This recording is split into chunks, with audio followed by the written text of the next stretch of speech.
Hello, I'm Richard Ridge for Broadway World. Up next for the Tony Award-winning Paper Mill Playhouse in Millburn, New Jersey is the smash hit musical Million Dollar Quartet. Under the direction of Hunter Foster, it begins performances on March 29th. And we drop by the rehearsal studio to bring you a sneak peek and meet the company.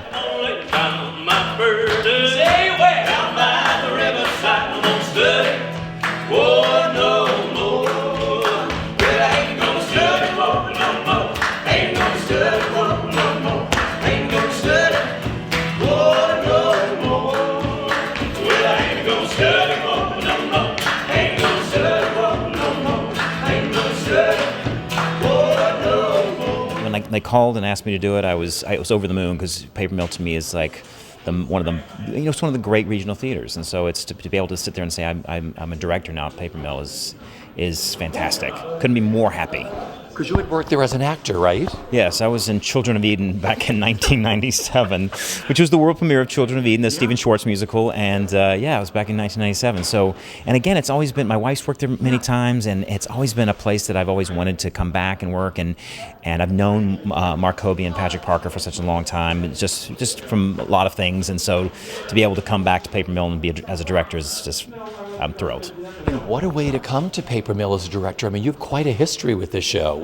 Yeah, I was in the original company on Broadway, and I've directed it 6 times, and so this is my 6th production that I've directed, so it's been sort of great to sort of be along on this journey from its inception on Broadway and to where it is now. This music has become part of American culture.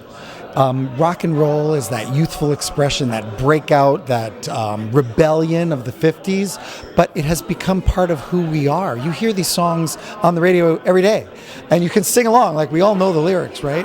So it's an incredible opportunity just to revisit that, and also to celebrate these great icons of rock and roll music. I mean, I still can't believe this night actually happened. That this is a true story, right? That in a studio one night is Johnny Cash and Carl Perkins and Elvis Presley and Jerry Lee Lewis. They just happen to like wander in and like sit down and play music. Like, if you tried to make something like that happen now, let's get Beyonce and Ariana Grande and Taylor Swift and Carrie Underwood all to just, it would never happen, right?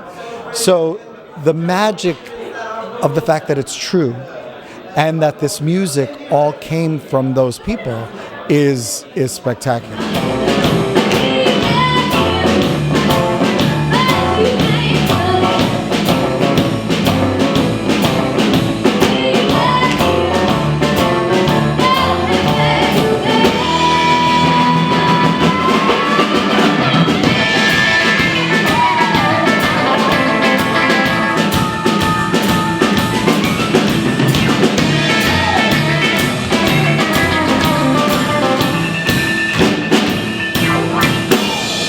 Quite a history with the show, right? We do. We've done the show together. This will be our 5th time.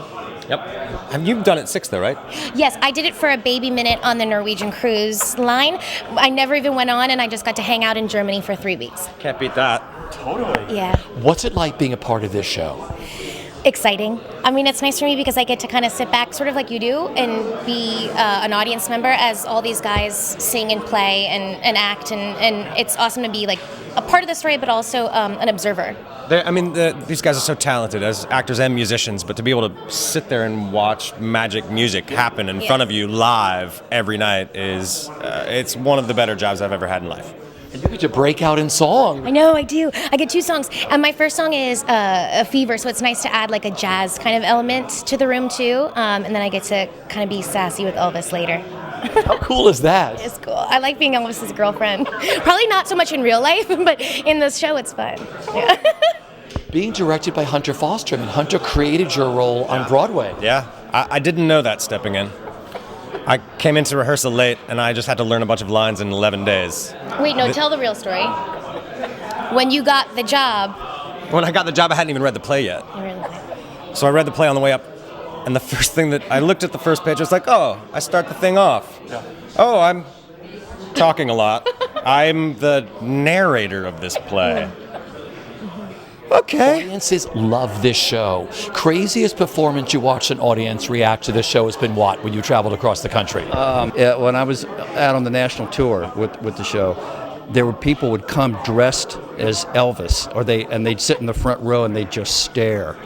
And of course, I wasn't playing Elvis, so it didn't matter. But they're nuts. They're crazy. I mean, my favorite thing happens almost every night is when Elvis does his, he sings, "You Ain't Never Caught a Rabbit," and he gives a scarf to a member of the house. And it's fantastic because sometimes they find someone who literally, it'll be this 80-year-old woman, and she'll look like she's 16 again. I mean, it's this moment of you come alive and you forget about, your aches and pains and your bad knee and whatever problems you have or stuff that's going on at home. And you go, you know what? There's nothing better than just feeling young and feeling alive. And I'm in this special moment. So it's every time he gives that scarf out, I'm just like, Oh, I always think that 80-year-old woman probably saw Elvis live, and she's 17 again, and that's great. That's really great.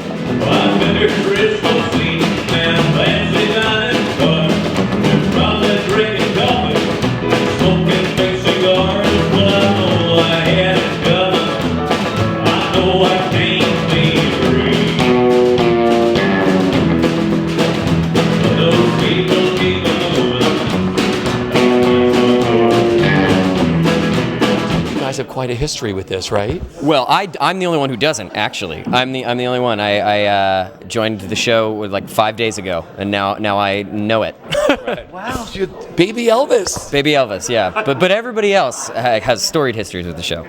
So you've been with it for how long? Just over 5 years, almost 6 now, yeah. All right. I was on the first national tour for 4 years and did the regional premiere at the Algonquin Playhouse with Hunter and the rest of these guys. And he may be fresh and green, but he's not fresh and green to performing. This guy has a lot of experience, and he has shown that in 5 days. I mean, he has really come along. What's it like living in the world of Elvis and for you, Johnny Cash? Well, I've really enjoyed learning about this evening and about all of these guys because, as somebody who grew up on rock music and everything like that, I knew a lot about these people, but you don't really... It's one of those things where I didn't really have a reason to go deeper into what their whole thing was, and especially this evening, until very recently. So I'm having a blast, and every day I come into rehearsal and I say, I just learned this, and they're like, yeah, that's a thing. And I was like, I didn't know. So it's very fun and exciting for me. And for you? I've just been a huge Johnny Cash fan for so long. I mean, I found the show because of Johnny Cash. When it was on Broadway, I was that BroadwayWorld.com fanboy. Like, I was watching every single clip because I just wanted to be in the show so bad. So when the auditions came about, I went in and got the tour. But like, I've just been a huge Cash fan for so long. So it's just kind of the best job I could possibly have.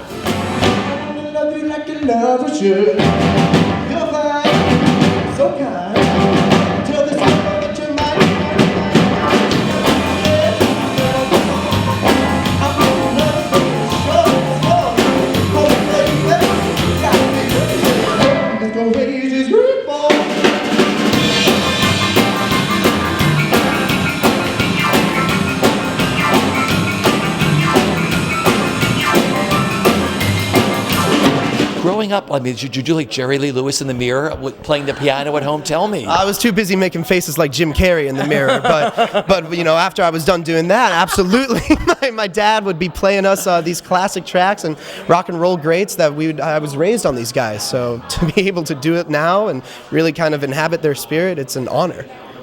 You play the piano just like him. Well, thank you. It takes a lot of practice, I guess, to do something like that. And when Hunter first gave me this opportunity, you got to start really watching the videos and do your best to bring out the spirit of these guys. But it's certainly a lot of fun. It's an adventure every time. And for you, where did it all start with Carl Perkins? As a kid, my first obsession in life was the Beatles. And the Beatles covered more Carl Perkins songs than any other artist. And so I kept seeing C. Perkins, on the backs of my parents' Beatles albums. And, I ended up getting interested in rockabilly later. And then when I saw this on Broadway, I said, I have got to find a way to become a part of this. And as fate would have it, I'm lucky enough to have been riding the wave of it for a while.